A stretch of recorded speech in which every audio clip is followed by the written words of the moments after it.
श्रीकनकधारास्तोत्रम् अंगं हरेः पुलकभूषणमाश्रयन्ती भृङ्गाङ्गनेव मुकुलाभरणं तमालम् अङ्गीकृताखिलविभूतिरपाङ्गलीला माङ्गल्यदास्तु मम मङ्गलदेवतायाः। मुग्धा मुहुर्विदधती वदने मुरारेः प्रेमत्रपा प्रणिहितानि गतागतानि मालादृशोर्मधुकरीव महोत्पलेया सा मे श्रियं दिशतु सागरसम्भवायाः। विश्वामरेन्द्रपदविभ्रमदानदक्ष मानन्दहेतुरधिकं मुरविद्विषोऽपि ईशन्निषीदतु मयि क्षणमीक्षणार्ध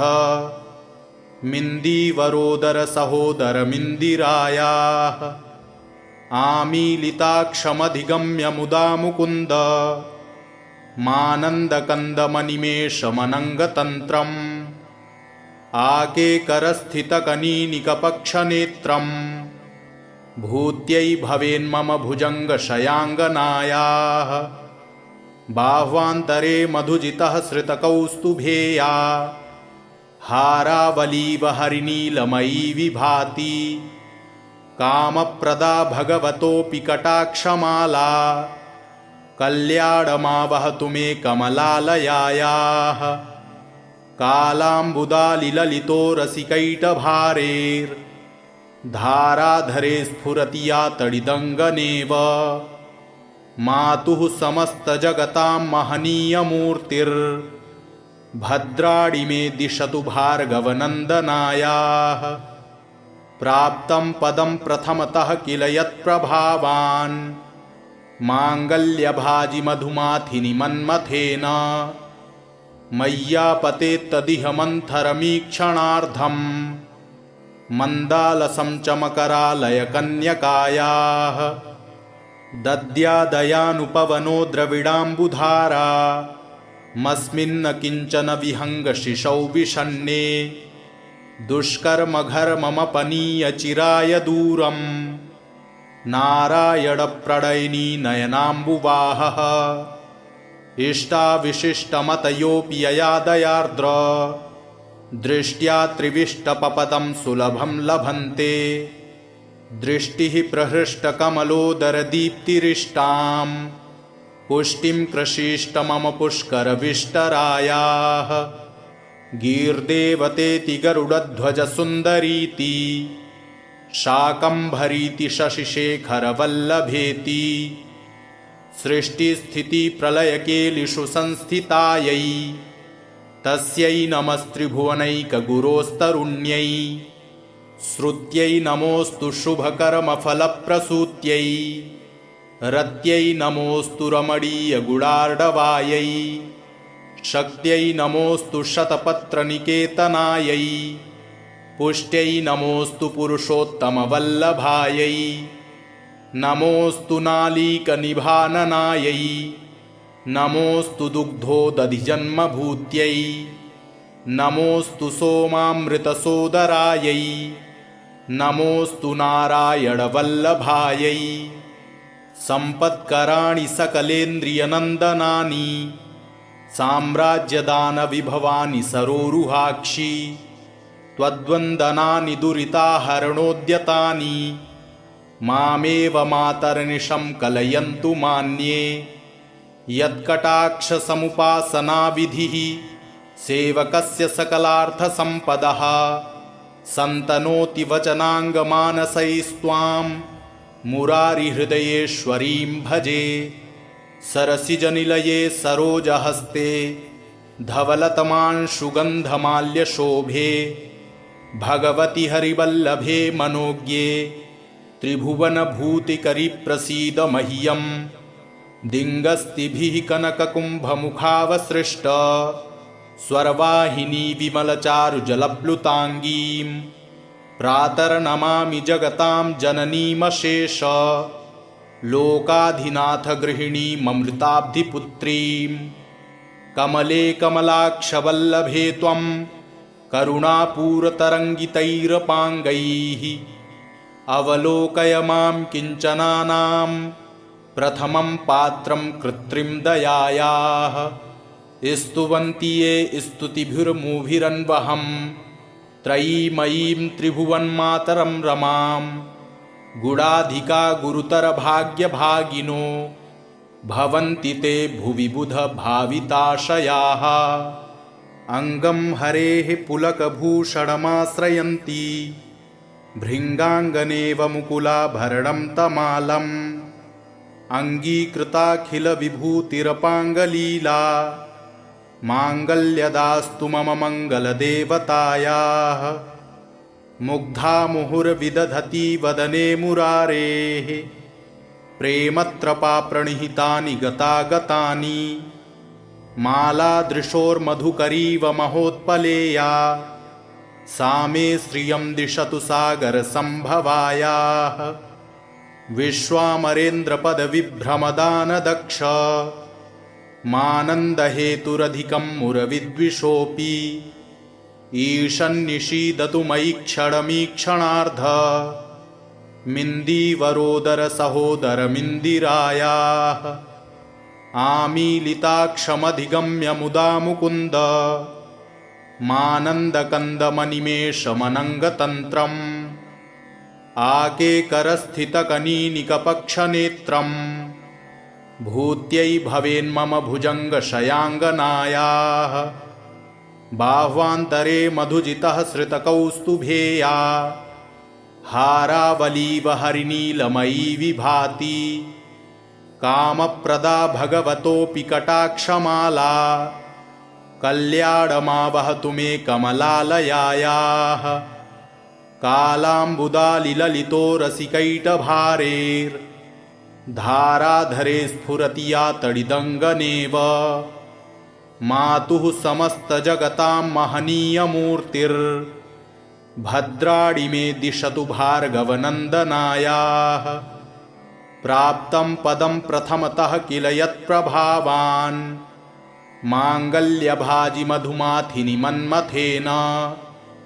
मय्यापतेत्तदिह मन्थरमीक्षणार्धम् मन्दालसं च मकरालयकन्यकायाः दद्यादयानुपवनो द्रविडाम्बुधारा मस्मिन्न किञ्चन विहङ्गशिशौ विषण्णे दुष्कर्मघर्ममपनीयचिराय दूरम् नारायणप्रणयिनी नयनाम्बुवाहः इष्टाविशिष्टमतयोऽपि ययादयार्द्र दृष्ट्या त्रिविष्टपपदं सुलभं लभन्ते दृष्टिः प्रहृष्टकमलोदरदीप्तिरिष्टां पुष्टिं कृषीष्ट मम पुष्करविष्टरायाः गीर्देवतेति गरुडध्वजसुन्दरीति शाकम्भरीति शशिशेखरवल्लभेति सृष्टिस्थितिप्रलयकेलिषु संस्थितायै तस्यै नमस्त्रिभुवनैकगुरोस्तरुण्यै श्रुत्यै नमोऽस्तु शुभकर्मफलप्रसूत्यै रत्यै नमोऽस्तु रमणीयगुणार्णवायै शक्त्यै नमोऽस्तु शतपत्रनिकेतनायै पुष्ट्यै नमोऽस्तु पुरुषोत्तमवल्लभायै नमोऽस्तु नालीकनिभाननायै नमोऽस्तु दुग्धोदधिजन्मभूत्यै नमोऽस्तु सोमामृतसोदरायै नमोऽस्तु नारायणवल्लभायै सम्पत्कराणि सकलेन्द्रियनन्दनानि साम्राज्यदानविभवानि सरोरुहाक्षि त्वद्वन्दनानि दुरिताहरणोद्यतानि मामेव मातर्निशं कलयन्तु मान्ये यत्कटाक्षसमुपासनाविधिः सेवकस्य सकलार्थसम्पदः सन्तनोति वचनाङ्गमानसैस्त्वां मुरारिहृदयेश्वरीं भजे सरसिजनिलये सरोजहस्ते धवलतमांशुगन्धमाल्यशोभे भगवति हरिवल्लभे मनोज्ञे त्रिभुवनभूतिकरि प्रसीद मह्यम् दिङ्गस्तिभिः कनककुम्भमुखावसृष्ट स्वर्वाहिनी विमलचारुजलप्लुताङ्गीं प्रातर्नमामि जगतां जननीमशेष लोकाधिनाथ गृहिणीममृताब्धिपुत्रीं कमले कमलाक्षवल्लभे त्वं करुणापूरतरङ्गितैरपाङ्गैः अवलोकय मां किञ्चनानां प्रथमं पात्रं कृत्रिं दयायाः स्तुवन्ति ये स्तुतिभिर्मुभिरन्वहं त्रयीमयीं त्रिभुवन्मातरं रमां गुणाधिका गुरुतरभाग्यभागिनो भवन्ति ते भुवि बुधभाविताशयाः अङ्गं हरेः पुलकभूषणमाश्रयन्ति भृङ्गाङ्गनेव मुकुलाभरणं तमालम् अङ्गीकृताखिलविभूतिरपाङ्गलीला माङ्गल्यदास्तु मम मङ्गलदेवतायाः मुग्धा मुहुर्विदधति वदने मुरारेः प्रेमत्रपाप्रणिहितानि गतागतानि मालादृशोर्मधुकरीव महोत्पलेया सा मे श्रियं दिशतु सागरसम्भवायाः विश्वामरेन्द्रपदविभ्रमदानदक्ष मानन्दहेतुरधिकं मुरविद्विषोऽपि ईशन्निषीदतु मयि क्षणमीक्षणार्ध मिन्दीवरोदरसहोदरमिन्दिरायाः आमीलिताक्षमधिगम्य मुदा मुकुन्द मानन्दकन्दमनिमेषमनङ्गतन्त्रम् आकेकरस्थितकनीनिकपक्षनेत्रम् भूत्यै भवेन्मम भुजङ्गशयाङ्गनायाः बाह्वान्तरे मधुजितः श्रितकौस्तुभेया हारावलीव हरिनीलमयी विभाति कामप्रदा भगवतोऽपि कटाक्षमाला कल्याणमावहतु मे कमलालयायाः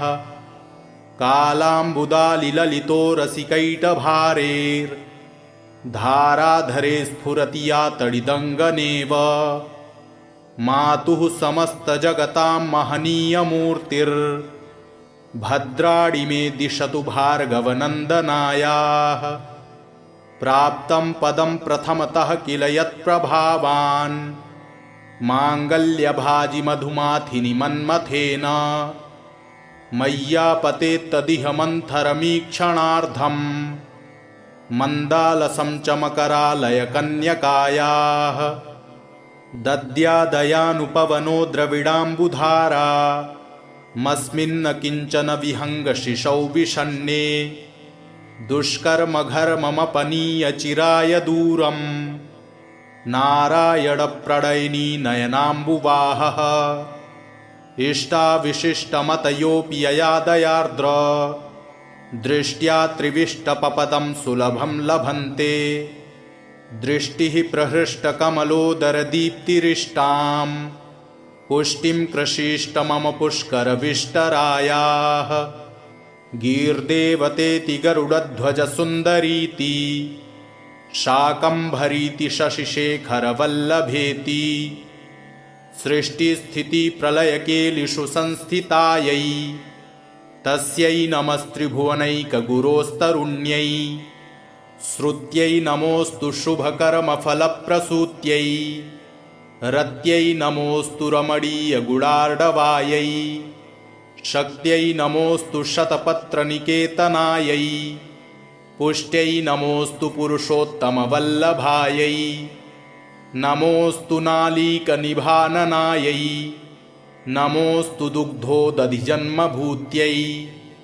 नमोऽस्तु सोमामृतसोदरायै नमोऽस्तु नारायणवल्लभायै सम्पत्कराणि सकलेन्द्रियनन्दनानि साम्राज्यदानविभवानि सरोरुहाक्षि त्वद्वन्दनानि दुरिताहरणोद्यतानि मामेव मातर्निशं कलयन्तु मान्ये यत्कटाक्षसमुपासनाविधिः सेवकस्य सकलार्थसम्पदः सन्तनोति वचनाङ्गमानसैस्त्वां मुरारिहृदयेश्वरीं भजे सरसिजनिलये सरोजहस्ते धवलतमांशुगन्धमाल्यशोभे भगवति हरिवल्लभे मनोज्ञे त्रिभुवनभूतिकरि प्रसीद मह्यम् दिङ्गस्तिभिः कनककुम्भमुखावसृष्ट स्वर्वाहिनी विमलचारुजलप्लुताङ्गीं प्रातर्नमामि जगतां जननीमशेष लोकाधिनाथ गृहिणीममृताब्धिपुत्रीं कमले कमलाक्षवल्लभे त्वं करुणापूरतरङ्गितैरपाङ्गैः अवलोकय मां किञ्चनानां प्रथमं पात्रं कृत्रिं दयायाः स्तुवन्ति ये स्तुतिभिर्मुभिरन्वहं त्रयीमयीं त्रिभुवन्मातरं रमां गुणाधिका गुरुतरभाग्यभागिनो भवन्ति ते भुवि बुधभाविताशयाः अङ्गं हरेः पुलकभूषणमाश्रयन्ति भृङ्गाङ्गनेव मुकुलाभरणं तमालम् अङ्गीकृताखिलविभूतिरपाङ्गलीला माङ्गल्यदास्तु मम मङ्गलदेवतायाः मुग्धा मुहुर्विदधति वदने मुरारेः प्रेमत्रपाप्रणिहितानि गतागतानि मालादृशोर्मधुकरीव महोत्पलेया सा मे श्रियं दिशतु सागरसम्भवायाः विश्वामरेन्द्रपदविभ्रमदानदक्ष मानन्दहेतुरधिकं मुरविद्विषोऽपि ईशन्निषीदतु मयि क्षणमीक्षणार्ध मिन्दीवरोदरसहोदरमिन्दिरायाः आमीलिताक्षमधिगम्य मुदा मुकुन्द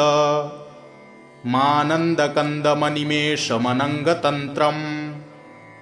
आकेकरस्थितकनीनिकपक्षनेत्रम् भूत्यै भवेन्मम भुजङ्गशयाङ्गनायाः बाह्वान्तरे मधुजितः श्रितकौस्तुभेया हारावलीव हरिनीलमयी विभाति कामप्रदा भगवतोऽपि कटाक्षमाला कल्याणमावहतु मे कमलालयायाः कालाम्बुदालिललितो रसिकैटभारेर्धाराधरे स्फुरति या तडिदङ्गनेव मातुः समस्तजगतां महनीयमूर्तिर्भद्राणि मे दिशतु भार्गवनन्दनायाः प्राप्तं पदं प्रथमतः किल यत्प्रभावान् माङ्गल्यभाजिमधुमाथिनि मन्मथेन मय्यापतेत्तदिह मन्थरमीक्षणार्धम् मन्दालसं च मकरालयकन्यकायाः दद्यादयानुपवनो द्रविडाम्बुधारा मस्मिन्न किञ्चन विहङ्गशिशौ विषण्णे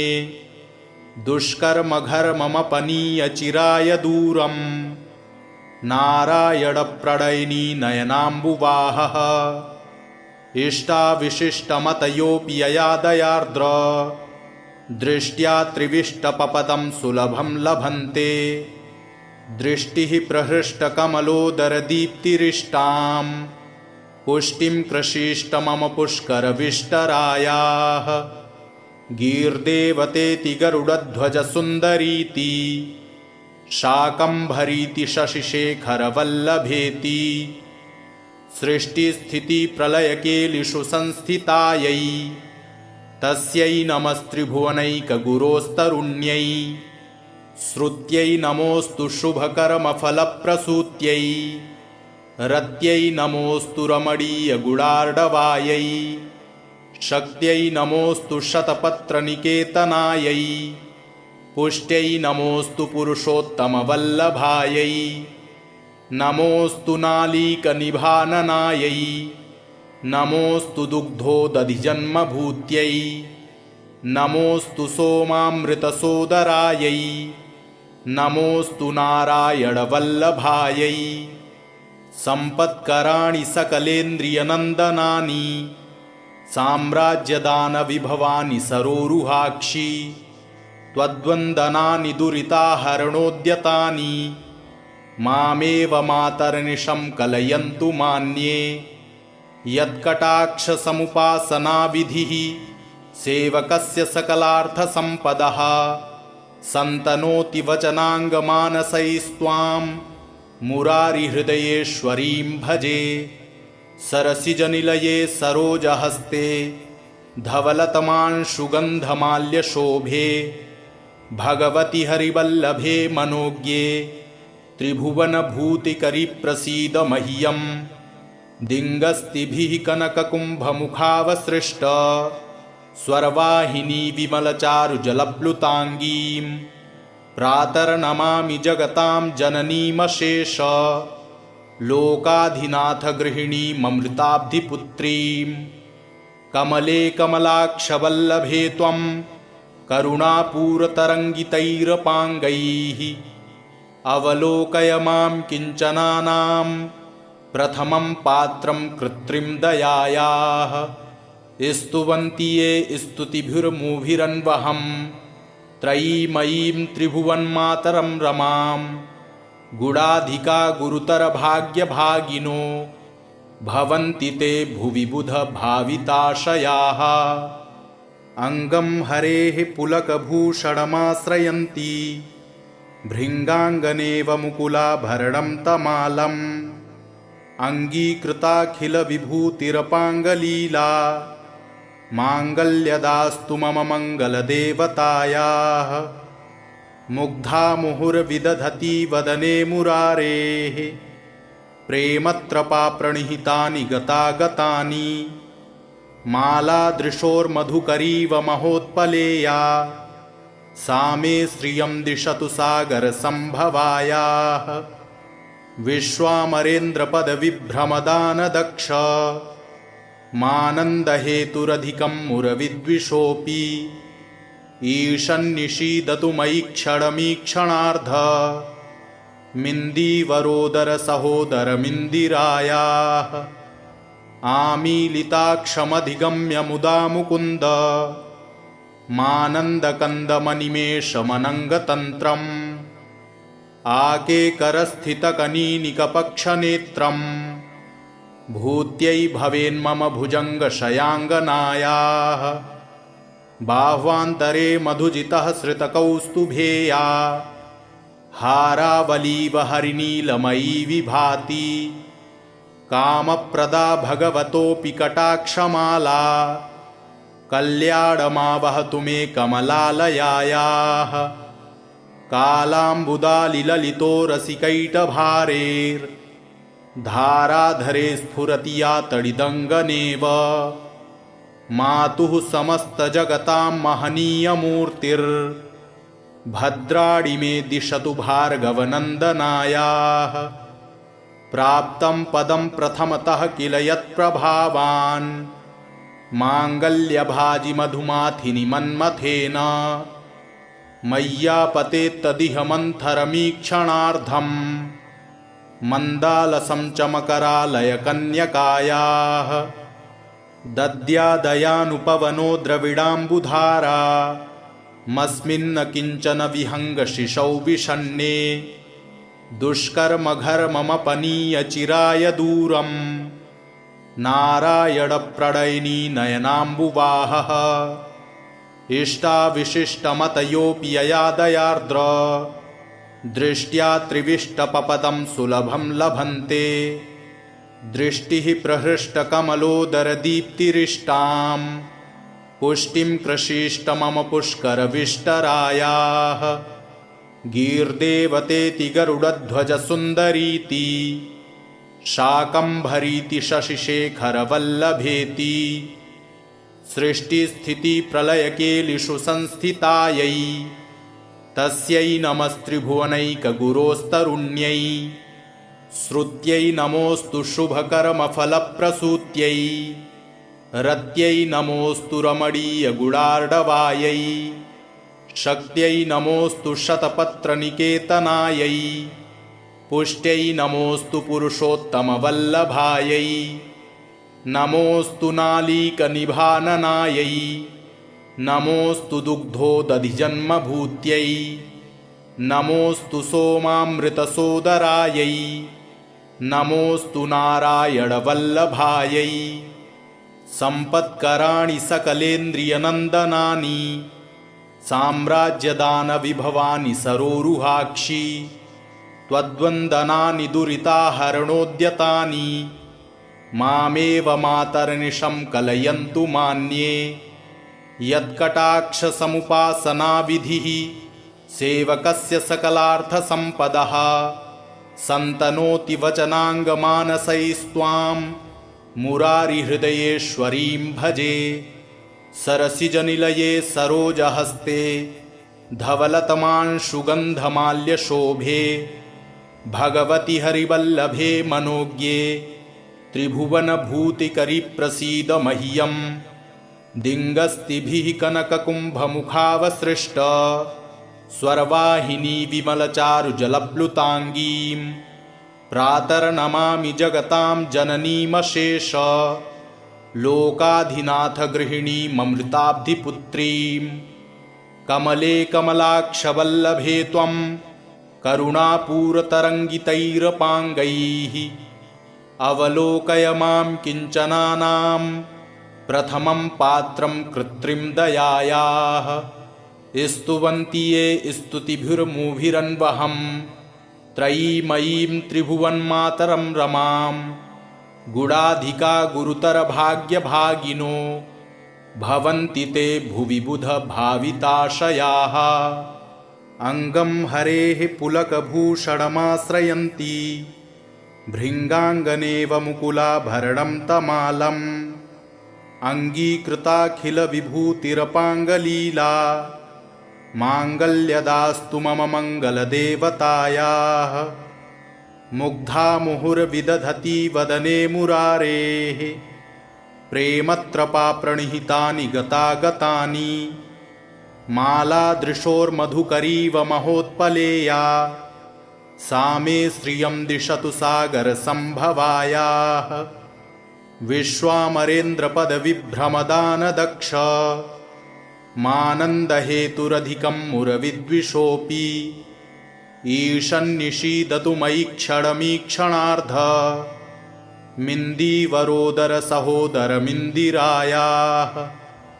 आमीलिताक्षमधिगम्य मुदा मुकुन्द मानन्दकन्दमनिमेषमनङ्गतन्त्रम् आकेकरस्थितकनीनिकपक्षनेत्रम् भूत्यै भवेन्मम भुजङ्गशयाङ्गनायाः बाह्वान्तरे मधुजितः श्रितकौस्तुभेया हारावलीव हरिनीलमयी विभाति कामप्रदा भगवतोऽपि कटाक्षमाला कल्याणमावहतु मे कमलालयायाः कालाम्बुदालिललितो रसिकैटभारेर्धाराधरे स्फुरति या तडिदङ्गनेव मातुः समस्तजगतां महनीयमूर्तिर्भद्राणि मे दिशतु भार्गवनन्दनायाः प्राप्तं पदं प्रथमतः किल यत्प्रभावान् माङ्गल्यभाजिमधुमाथिनि मन्मथेन मय्यापतेत्तदिह मन्थरमीक्षणार्धम् मन्दालसं च मकरालयकन्यकायाः दद्यादयानुपवनो द्रविडाम्बुधारा मस्मिन्न किञ्चन विहङ्गशिशौ विषण्णे दुष्कर्मघर्ममपनीयचिराय दूरम् नारायणप्रणयिनी नयनाम्बुवाहः इष्टाविशिष्टमतयोऽपि यया दयार्द्र दृष्ट्या त्रिविष्टपपदं सुलभं लभन्ते दृष्टिः प्रहृष्टकमलोदरदीप्तिरिष्टां पुष्टिं कृषीष्ट मम पुष्करविष्टरायाः गीर्देवतेति गरुडध्वजसुन्दरीति शाकम्भरीति शशिशेखरवल्लभेति सृष्टिस्थितिप्रलयकेलिषु संस्थितायै तस्यै नमस्त्रिभुवनैकगुरोस्तरुण्यै श्रुत्यै नमोऽस्तु शुभकर्मफलप्रसूत्यै रत्यै नमोऽस्तु रमणीयगुणार्णवायै शक्त्यै नमोऽस्तु शतपत्रनिकेतनायै पुष्ट्यै नमोऽस्तु पुरुषोत्तमवल्लभायै नमोऽस्तु नालीकनिभाननायै नमोऽस्तु दुग्धोदधिजन्मभूत्यै नमोऽस्तु सोमामृतसोदरायै नमोऽस्तु नारायणवल्लभायै सम्पत्कराणि सकलेन्द्रियनन्दनानि साम्राज्यदानविभवानि सरोरुहाक्षि त्वद्वन्दनानि दुरिताहरणोद्यतानि मामेव मातर्निशं कलयन्तु मान्ये यत्कटाक्षसमुपासनाविधिः सेवकस्य सकलार्थसम्पदः सन्तनोति वचनाङ्गमानसैस्त्वां मुरारिहृदयेश्वरीं भजे सरसिजनिलये सरोजहस्ते धवलतमांशुगन्धमाल्यशोभे भगवति हरिवल्लभे मनोज्ञे त्रिभुवनभूतिकरि प्रसीद मह्यं दिङ्गस्तिभिः कनककुम्भमुखावसृष्ट स्वर्वाहिनी विमलचारुजलप्लुताङ्गीं प्रातर्नमामि जगतां जननीमशेष लोकाधिनाथगृहिणीममृताब्धिपुत्रीं कमले कमलाक्षवल्लभे त्वं करुणापूरतरङ्गितैरपाङ्गैः अवलोकय मां किञ्चनानां प्रथमं पात्रं कृत्रिं दयायाः स्तुवन्ति ये स्तुतिभिर्मुभिरन्वहं त्रयीमयीं त्रिभुवन्मातरं रमां गुणाधिका गुरुतरभाग्यभागिनो भवन्ति ते भुवि बुधभाविताशयाः अङ्गं हरेः पुलकभूषणमाश्रयन्ति भृङ्गाङ्गनेव मुकुलाभरणं तमालम् अङ्गीकृताखिलविभूतिरपाङ्गलीला माङ्गल्यदास्तु मम मङ्गलदेवतायाः मुग्धा मुहुर्विदधति वदने मुरारेः प्रेमत्रपाप्रणिहितानि गतागतानि मालादृशोर्मधुकरीव महोत्पलेया सा मे श्रियं दिशतु सागरसम्भवायाः विश्वामरेन्द्रपदविभ्रमदानदक्ष मानन्दहेतुरधिकं मुरविद्विषोऽपि ईशन्निषीदतु मयि क्षणमीक्षणार्ध मिन्दीवरोदरसहोदरमिन्दिरायाः आमीलिताक्षमधिगम्य मुदा मुकुन्द मानन्दकन्दमनिमेषमनङ्गतन्त्रम् आकेकरस्थितकनीनिकपक्षनेत्रम् भूत्यै भवेन्मम भुजङ्गशयाङ्गनायाः बाह्वान्तरे मधुजितः श्रितकौस्तुभेया हारावलीव हरिनीलमयी विभाति कामप्रदा भगवतोऽपि कटाक्षमाला कल्याणमावहतु मे कमलालयायाः कालाम्बुदालिललितो रसिकैटभारेर्धाराधरे स्फुरति या तडिदङ्गनेव मातुः समस्तजगतां महनीयमूर्तिर्भद्राणि मे दिशतु भार्गवनन्दनायाः प्राप्तं पदं प्रथमतः किल यत्प्रभावान् माङ्गल्यभाजिमधुमाथिनि मन्मथेन मय्यापतेत्तदिह मन्थरमीक्षणार्धम् मन्दालसं च मकरालयकन्यकायाः दद्यादयानुपवनो द्रविडाम्बुधारा मस्मिन्न किञ्चन विहङ्गशिशौ विषण्णे दुष्कर्मघर्ममपनीयचिराय दूरम् नारायणप्रणयिनी नयनाम्बुवाहः इष्टाविशिष्टमतयोऽपि ययादयार्द्र दृष्ट्या त्रिविष्टपपदं सुलभं लभन्ते दृष्टिः प्रहृष्टकमलोदरदीप्तिरिष्टां पुष्टिं कृषीष्ट मम पुष्करविष्टरायाः गीर्देवतेति गरुडध्वजसुन्दरीति शाकम्भरीति शशिशेखरवल्लभेति सृष्टिस्थितिप्रलयकेलिषु संस्थितायै तस्यै नमस्त्रिभुवनैकगुरोस्तरुण्यै श्रुत्यै नमोऽस्तु शुभकर्मफलप्रसूत्यै रत्यै नमोऽस्तु रमणीयगुडार्णवायै शक्त्यै नमोऽस्तु शतपत्रनिकेतनायै पुष्ट्यै नमोऽस्तु पुरुषोत्तमवल्लभायै नमोऽस्तु नालीकनिभाननायै नमोऽस्तु दुग्धोदधिजन्मभूत्यै नमोऽस्तु सोमामृतसोदरायै नमोऽस्तु नारायणवल्लभायै सम्पत्कराणि सकलेन्द्रियनन्दनानि साम्राज्यदानविभवानि सरोरुहाक्षि त्वद्वन्दनानि दुरिताहरणोद्यतानि मामेव मातर्निशं कलयन्तु मान्ये यत्कटाक्षसमुपासनाविधिः सेवकस्य सकलार्थसम्पदः सन्तनोति वचनाङ्गमानसैस्त्वां मुरारिहृदयेश्वरीं भजे सरसिजनिलये सरोजहस्ते धवलतमांशुगन्धमाल्यशोभे भगवति हरिवल्लभे मनोज्ञे त्रिभुवनभूतिकरि प्रसीद मह्यं दिङ्गस्तिभिः कनककुम्भमुखावसृष्ट स्वर्वाहिनी विमलचारुजलप्लुताङ्गीं प्रातर्नमामि जगतां जननीमशेष लोकाधिनाथगृहिणीममृताब्धिपुत्रीं कमले कमलाक्षवल्लभे त्वं करुणापूरतरङ्गितैरपाङ्गैः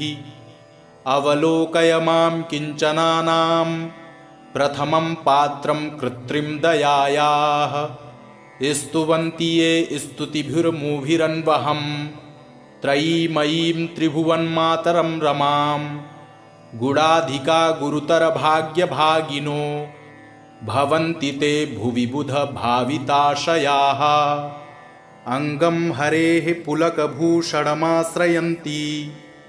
भृङ्गाङ्गनेव मुकुलाभरणं तमालम् अङ्गीकृताखिलविभूतिरपाङ्गलीला माङ्गल्यदास्तु मम मङ्गलदेवतायाः मुग्धा मुहुर्विदधति वदने मुरारेः प्रेमत्रपाप्रणिहितानि गतागतानि मालादृशोर्मधुकरीव महोत्पलेया सा मे श्रियं दिशतु सागरसम्भवायाः विश्वामरेन्द्रपदविभ्रमदानदक्ष मानन्दहेतुरधिकं मुरविद्विषोऽपि ईशन्निषीदतु मयि क्षणमीक्षणार्ध मिन्दीवरोदरसहोदरमिन्दिरायाः आमीलिताक्षमधिगम्य मुदा मुकुन्द मानन्दकन्दमनिमेषमनङ्गतन्त्रम् आकेकरस्थितकनीनिकपक्षनेत्रम् भूत्यै भवेन्मम भुजङ्गशयाङ्गनायाः बाह्वान्तरे मधुजितः श्रितकौस्तुभेया हारावलीव हरिनीलमयी विभाति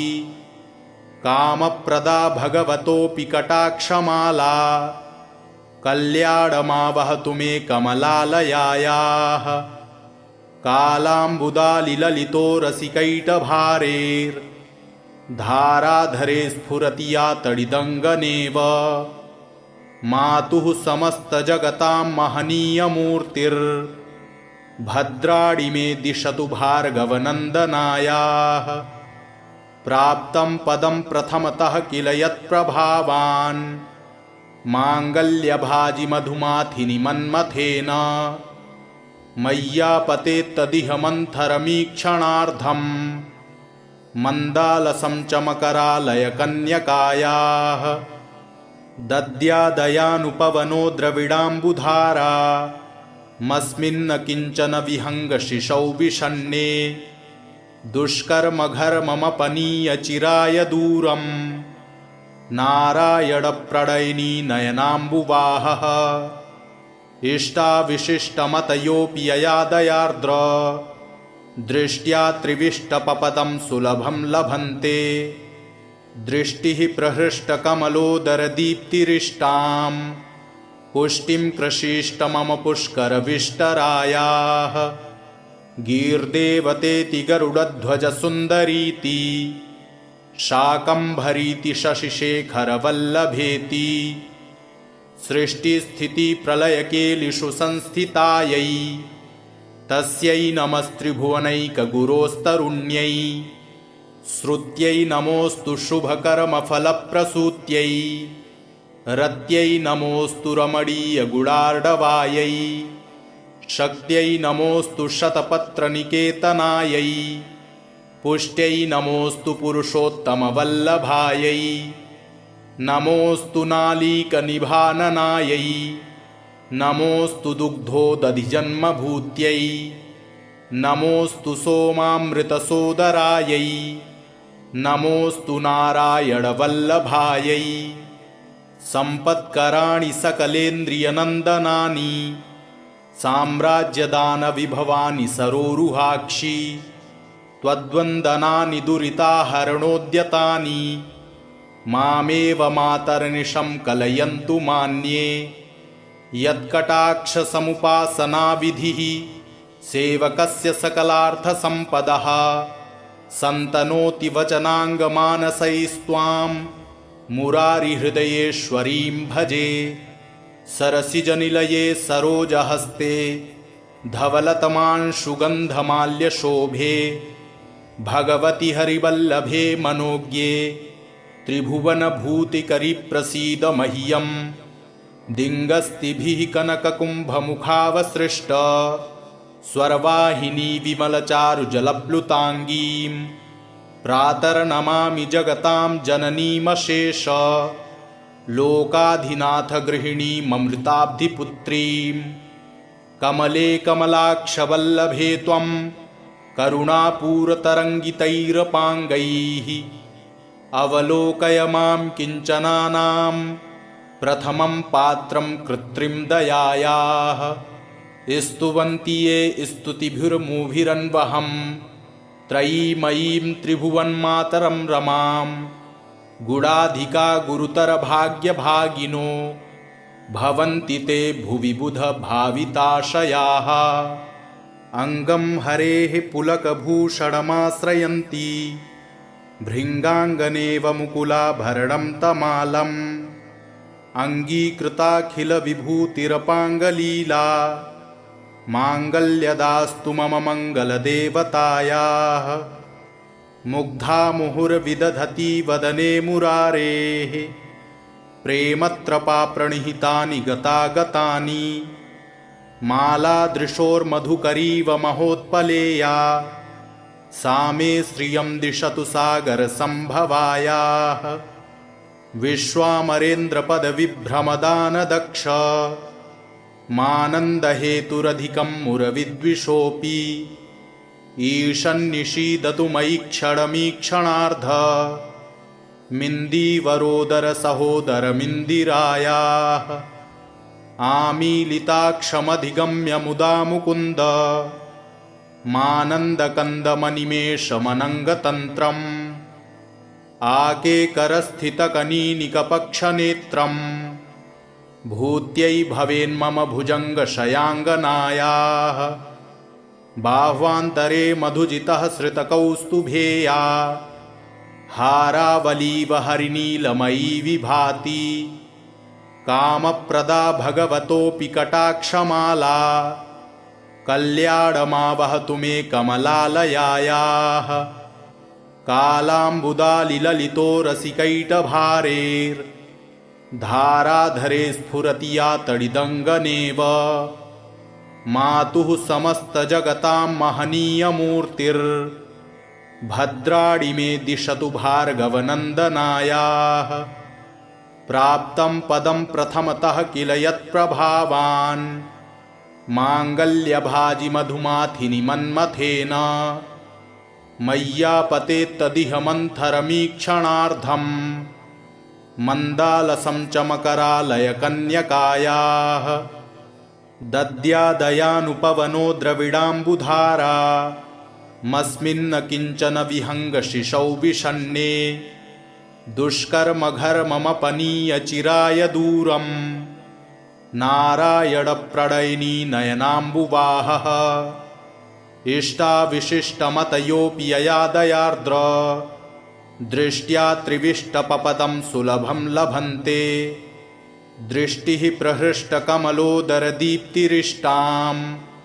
पुष्टिं कृषीष्ट मम पुष्करविष्टरायाः गीर्देवतेति गरुडध्वजसुन्दरीति शाकम्भरीति शशिशेखरवल्लभेति सृष्टिस्थितिप्रलयकेलिषु संस्थितायै तस्यै नमस्त्रिभुवनैकगुरोस्तरुण्यै श्रुत्यै नमोऽस्तु शुभकर्मफलप्रसूत्यै रत्यै नमोऽस्तु रमणीयगुडार्णवायै शक्त्यै नमोऽस्तु शतपत्रनिकेतनायै पुष्ट्यै नमोऽस्तु पुरुषोत्तमवल्लभायै नमोऽस्तु नालीकनिभाननायै नमोऽस्तु दुग्धोदधिजन्मभूत्यै नमोऽस्तु सोमामृतसोदरायै नमोऽस्तु नारायणवल्लभायै सम्पत्कराणि सकलेन्द्रियनन्दनानि साम्राज्यदानविभवानि सरोरुहाक्षि त्वद्वन्दनानि दुरिताहरणोद्यतानि मामेव मातर्निशं कलयन्तु मान्ये यत्कटाक्षसमुपासनाविधिः सेवकस्य सकलार्थसम्पदः सन्तनोति वचनाङ्गमानसैस्त्वां मुरारिहृदयेश्वरीं भजे सरसिजनिलये सरोजहस्ते धवलतमांशुगन्धमाल्यशोभे भगवति हरिवल्लभे मनोज्ञे त्रिभुवनभूतिकरि प्रसीद मह्यम् दिङ्गस्तिभिः कनककुम्भमुखावसृष्ट स्वर्वाहिनी विमलचारुजलप्लुताङ्गीं प्रातर्नमामि जगतां जननीमशेष लोकाधिनाथ गृहिणीममृताब्धिपुत्रीं कमले कमलाक्षवल्लभे त्वं करुणापूरतरङ्गितैरपाङ्गैः अवलोकय मां किञ्चनानां प्रथमं पात्रं कृत्रिं दयायाः स्तुवन्ति ये स्तुतिभिर्मुभिरन्वहं त्रयीमयीं त्रिभुवन्मातरं रमां गुणाधिका गुरुतरभाग्यभागिनो भवन्ति ते भुवि बुधभाविताशयाः अङ्गं हरेः पुलकभूषणमाश्रयन्ति भृङ्गाङ्गनेव मुकुलाभरणं तमालम् अङ्गीकृताखिलविभूतिरपाङ्गलीला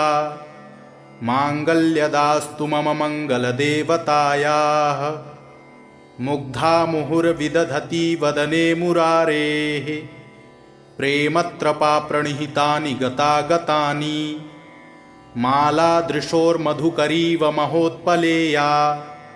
सा मे श्रियं दिशतु सागरसम्भवायाः विश्वामरेन्द्रपदविभ्रमदानदक्ष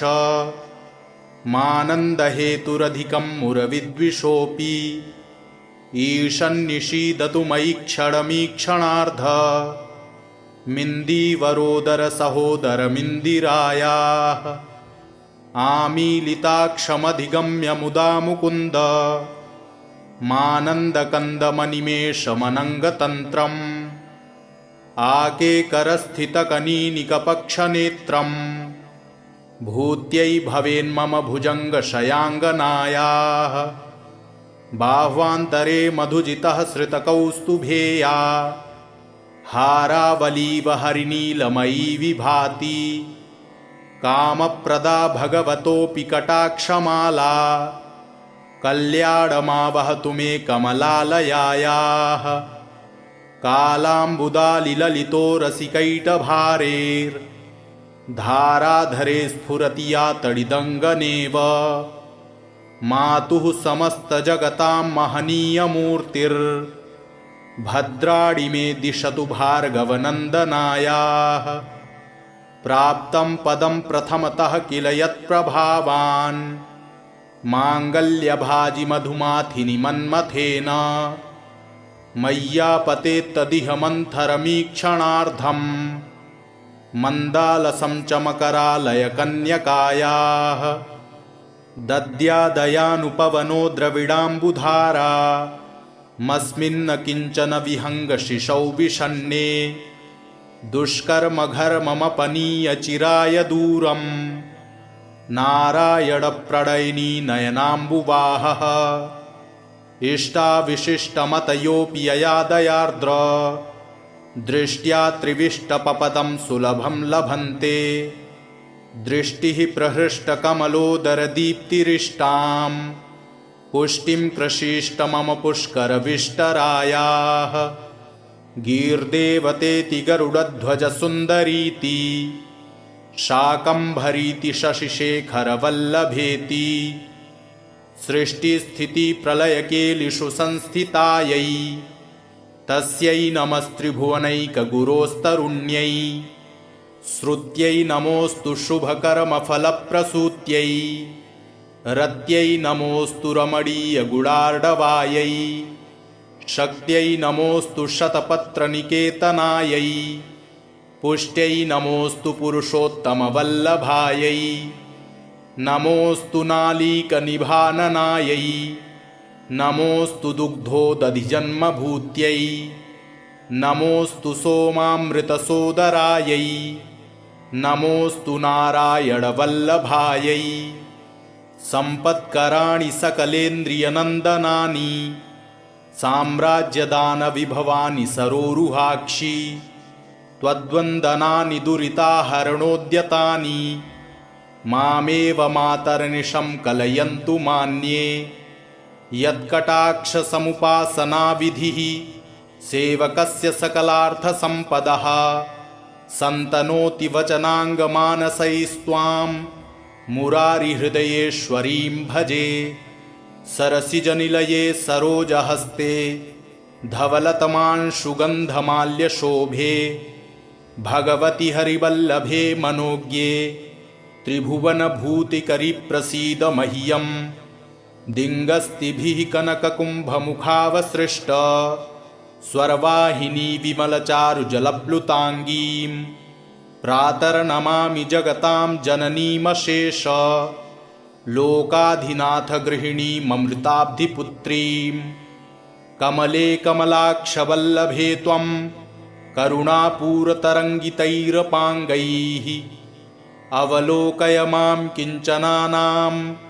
प्रथमं पात्रं कृत्रिं दयायाः स्तुवन्ति ये स्तुतिभिर्मुभिरन्वहं त्रयीमयीं त्रिभुवन्मातरं रमां गुडाधिका गुरुतरभाग्यभागिनो भवन्ति ते भुवि बुधभाविताशयाः अङ्गं हरेः पुलकभूषणमाश्रयन्ति भृङ्गाङ्गनेव मुकुलाभरणं तमालम् अङ्गीकृताखिलविभूतिरपाङ्गलीला माङ्गल्यदास्तु मम मङ्गलदेवतायाः मुग्धा मुहुर्विदधति वदने मुरारेः प्रेमत्रपाप्रणिहितानि गतागतानि मालादृशोर्मधुकरीव महोत्पलेया सा मे श्रियं दिशतु सागरसम्भवायाः विश्वामरेन्द्रपदविभ्रमदानदक्ष मानन्दहेतुरधिकं मुरविद्विषोऽपि ईशन्निषीदतु मयि क्षणमीक्षणार्ध मिन्दीवरोदरसहोदरमिन्दिरायाः आमीलिताक्षमधिगम्य मुदा मुकुन्द मानन्दकन्दमनिमेषमनङ्गतन्त्रम् आकेकरस्थितकनीनिकपक्षनेत्रम् भूत्यै भवेन्मम भुजङ्गशयाङ्गनायाः बाह्वान्तरे मधुजितः श्रितकौस्तुभेया हारावलीव हरिनीलमयी विभाति कामप्रदा भगवतोऽपि कटाक्षमाला कल्याणमावहतु मे कमलालयायाः कालाम्बुदालिललितो रसिकैटभारेर् धाराधरे स्फुरति या तडिदङ्गनेव मातुः समस्तजगतां महनीयमूर्तिर्भद्राणि मे दिशतु भार्गवनन्दनायाः प्राप्तं पदं प्रथमतः किल यत्प्रभावान् माङ्गल्यभाजि मधुमाथिनि मन्मथेन मय्यापतेत्तदिह मन्थरमीक्षणार्धम् मन्दालसं च मकरालयकन्यकायाः दद्यादयानुपवनो द्रविडाम्बुधारा मस्मिन्न किञ्चन विहङ्गशिशौ विषण्णे दुष्कर्मघर्ममपनीय दूरम् नारायणप्रणयिनी नयनाम्बुवाहः इष्टाविशिष्टमतयोऽपि यया दयार्द्र दृष्ट्या त्रिविष्टपपदं सुलभं लभन्ते दृष्टिः प्रहृष्टकमलोदरदीप्तिरिष्टां पुष्टिं कृषीष्ट मम पुष्करविष्टरायाः गीर्देवतेति गरुडध्वजसुन्दरीति शाकम्भरीति शशिशेखरवल्लभेति सृष्टिस्थितिप्रलयकेलिषु संस्थितायै तस्यै नमस्त्रिभुवनैकगुरोस्तरुण्यै श्रुत्यै नमोऽस्तु शुभकर्मफलप्रसूत्यै रत्यै नमोऽस्तु रमणीयगुडार्णवायै शक्त्यै नमोऽस्तु शतपत्रनिकेतनायै पुष्ट्यै नमोऽस्तु पुरुषोत्तमवल्लभायै नमोऽस्तु नालीकनिभाननायै नमोऽस्तु दुग्धोदधिजन्मभूत्यै नमोऽस्तु सोमामृतसोदरायै नमोऽस्तु नारायणवल्लभायै सम्पत्कराणि सकलेन्द्रियनन्दनानि साम्राज्यदानविभवानि सरोरुहाक्षि त्वद्वन्दनानि दुरिताहरणोद्यतानि मामेव मातर्निशं कलयन्तु मान्ये यत्कटाक्षसमुपासनाविधिः सेवकस्य सकलार्थसम्पदः सन्तनोति वचनाङ्गमानसैस्त्वां मुरारिहृदयेश्वरीं भजे सरसिजनिलये सरोजहस्ते धवलतमांशुगन्धमाल्यशोभे भगवति हरिवल्लभे मनोज्ञे त्रिभुवनभूतिकरि प्रसीद मह्यं दिङ्गस्तिभिः कनककुम्भमुखावसृष्ट